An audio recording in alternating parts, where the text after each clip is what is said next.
Local news for Monday the 6th of August. Even with El Nino talk intensifying, the dairy season has kicked off with a reasonable weather outlook. Near normal rainfall is expected in Wairarapa through September and October, with temperatures looking like they'll be slightly cooler than normal. A group of young actors from Harlequin Junior Theatre have won a place in the regional finals of Theatre Fest.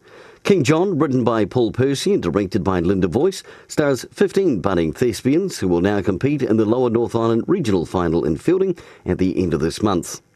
And in sports, Pioneer have beaten Masterton Red Star 33-29 to advance through to the Premier grade of club rugby next year, with Masterton Red Star dropping down to senior reserves. And Birkenhead have knocked out Wairarapa United from the Chatham Cup up at 2-0 at half-time. United come back in the second half but went down 2-1. And the Dartford women's side are also out of the championship after losing to Harbour City on the weekend 4-1. For local news and sport, I'm Brent Gare.